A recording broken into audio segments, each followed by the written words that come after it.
सिलीगुड़ी के मुन्ना सरकार ने DICC T20 क्रिकेट विश्व कप में जगह बना ली है। उनकी सफलता से शहर में खुशी का माहौल है। मुन्ना का बचपन से ही सपना था कि वह एक दिन भारत और देश के लिए प्रतिस्पर्धा करे।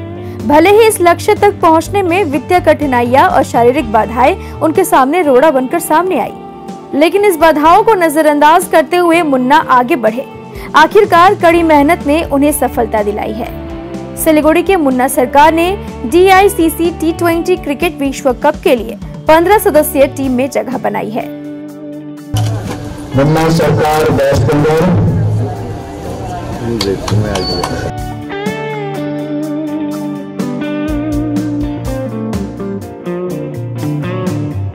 बताया गया है कि 2002 में 3 दिन के बुखार के कारण मुन्ना की सुनने की शक्ति खत्म हो गई थी। तब से वह कानों से सुन नहीं पाते थे। कई जगहों पर उनका इलाज कराया गया, लेकिन कोई फायदा नहीं हुआ। हालांकि मुन्ना ने हार नहीं मानी। उनकी क्रिकेट खेलने में रुचि बढ़ने लगी। उन्होंने खेलने के साथ साथ अपनी पढ़ाई भी जारी रखी।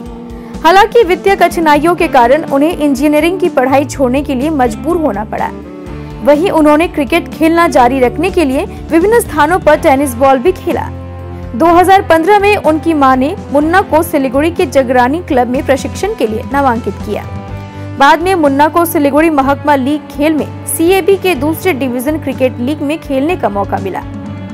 बाद में मुन्ना 2019 में बांग्लादेश में बंगाल डेफ क्रिकेट टीम के लिए खेलने गए। उन्होंने 2022 में इंडियन प्रीमियर लीग में भी खेला। वर्तमान में वह जावेद क्रिकेट अकेडमी में प्रशिक्षण ले रहे हैं। इस बीच मुन्ना को DICC T20 क्रिकेट विश्व कप में जगह मिल गई है।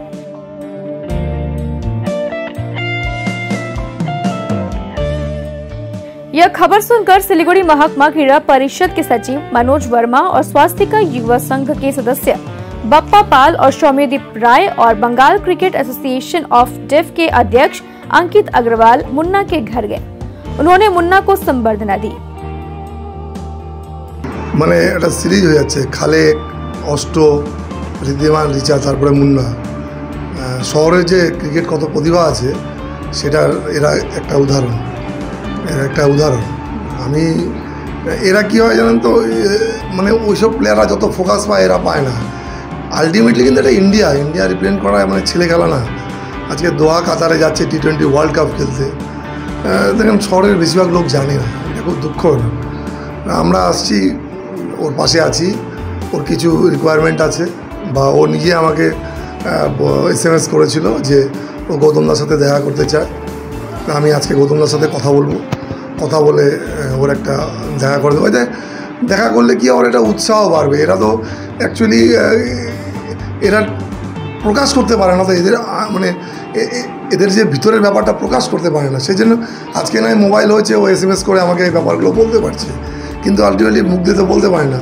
আর কোইন্সিডেন্ট ও আমার লিগে আমার ক্লাবে সই করছে, খুব ভালো ব্যাপার। আমি শহরের মানুষকে বলবো যে এইসব ছেলেদের পাশে দাঁড়ান। প্রচুর কর্পোরেটের লোক আছে, প্রচুর প্রমোটার আছে যারা শিলিগুড়ি শহরে নামি দামি লোক, তারা এইসব ছেলের পাশে দাঁড়ান যাতে এরা আরও বড় লেভেলে গিয়ে ক্রিকেট খেলতে পারে, শহরের নাম রোশন করে। থাকেন আজকে শিলিগুড়ি শহরের ছেলে দোহা কাতারে ইন্ডিয়ার হয়ে খেলতে যাচ্ছে, এর থেকে গর্বের ব্যাপার আর কি থাকতে পারে। আমি সবাইকে অনুরোধ করব, আর বিশেষ করে বলবো যে ওর কিছু কিডস নেই, তবে মাকে বলেছি যে SJDA-তে অ্যাপ্লাই করতে।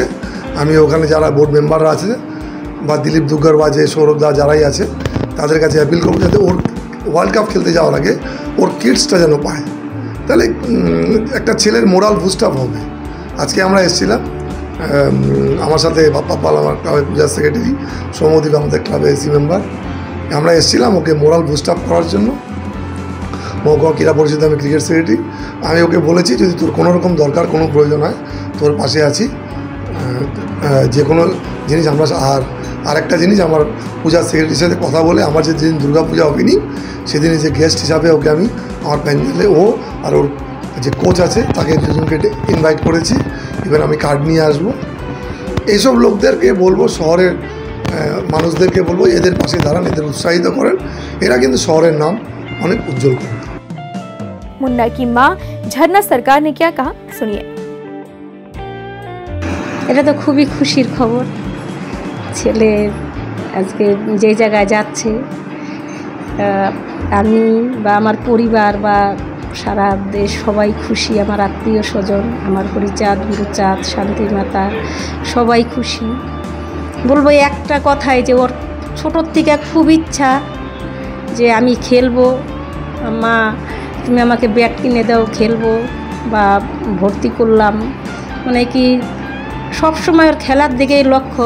আজকে এমন সময় খেলে এসে বলতো আমাকে, মা আমি সারা রাত ট্রেনে দাঁড়ায় থাইকে আমি দিল্লি গেলাম, দিল্লি বলে এসে আসাম গেছি, আসাম থেকে আবার দার্জিলিং, আবার কলকাতা, আবার এসে মালদা। ও বলে মা আমার অনেক কষ্ট হয়, মা আমি সারা রাত কোনো সময় জায়গা পাই না, বসতে দেয় না, প্রতিবন্ধী কামরায় বসি, বসতে দেয় না, মা আমি সারা রাত ঠান্ডা এর মধ্যে খেলে আসি। কিন্তু আমি কোনো সময় ওকে বলি নাই যে তোর তো কষ্ট হয়, তোকে খেলতে যেতে হবে না বাবা, তোকে এই লাইনে আমি খেলা শিখাইছি, তোকে তো খেলতেই হবে। আমি ওকে তখন ওকে আমি মাথায় হাত বুলাইয়ে বলতাম, বাবা তোকে বড় হইতে হবে, খেলতে হবে, আমরা গরিব মানুষ, তুই না খেললে আমরা কি করে চলবো, এরকম করে ওকে আমি বলতাম। খারাপ লাগতো যে ও যখন বলতো না, কিন্তু তবুও আমি মনের থেকে না কোনো সময় দুর্বল হইতাম না, যে ভাবতাম যে না, আমার মনে একটা আশা থাকতো যে ও একটা সময় ঠিক বড় হবে, যেহেতু খেলাকে এত ভালোবাসে, এই জন্য আমি মনের থেকে তেমন একটা দুর্বল হতাম না। আমি অনুষ্ঠান বাড়ি রান্না করি, ওর বাবা সিকিউরিটি গার্ডের কাজ করে। তো ও যখনই যায়, যেমন যখন দিল্লি গেল তখন প্রায় 18,000 টাকা খরচ হইল, আমার পুরোটাই আমাদের দিতে লাগে। আমার দিতে একটু অসুবিধা হয়, কষ্ট হয়। আমি তো আমাদের রান্নার কাজটা প্রতিদিন থাকে না, হয়তো মাসে আমি 2-3টা করি, খুব অসুবিধা করেই দেই। হয়তো মানে কি ওকে চালাইতে গিয়ে, বা আমার আরেকটা মেয়ে আছে তাকেও পড়াশোনা করাইতে হয়, 2টা বাচ্চা, আর আমরা এরকম পরিশ্রম করে কাজ করে মানে সবসময় সব কিছু দিতে পারি না। তখন ও কী করে, ওই টেনিস বল খেলতে যায়। টেনিস বল যখন হায়ার খেলতে যায় তখন কেউ মনে করো যে 2,000, 1,000, 3,000 দেয়, ওই টাকাটা দিয়ে ও চালায়, আর আমি হয়তো অল্প কিছু দিই, কিন্তু আমি সবসময় দিয়ে উঠতে পারি না। আমি এটাই বলবো যে সবাই যেতে, সবার মা বাবা যারা যারা আমার ছেলেকে দেখতেছে, সবাই যেতে 2 হাত ভরে আশীর্বাদ করে, ও যেই জায়গায় যাচ্ছে সেই জায়গায় যেন জয়ী হয়। সবাই আমার এই কামনাটা যেন করে, আমি এই আশা রাখবো যে সবাই ওকে আশীর্বাদ করে। এই বিষয়তে বলবো যে যারা প্রতিবন্ধী তাদের মা বাবারা মনে করো যে আমার মতন এরকম বা আরও মানুষের মতো পরিশ্রম করে হইলো না, পড়ানো দরকার। আজকে একটা প্রতিবন্ধী ছেলে মেয়ে তারা যদি ঘরে বসে থাকে, তারা তাহলে পৃথিবী জগতে কিছু চিনতে পারবে না। তার জন্য প্রত্যেক মা বাবাকে আমি অনুরোধ করব যে তোমরা কেউ এরকম ঘরে বসায় রাখাটা ঠিক না। যেটাতেই হোক, তোমাদের যেটাতেই ভালো লাগে, ফুটবল, ক্রিকেট বা শিক্ষার দিকে, মানে যতটাই হোক এই আলোর পথটায় যাওয়াটাই ঠিক।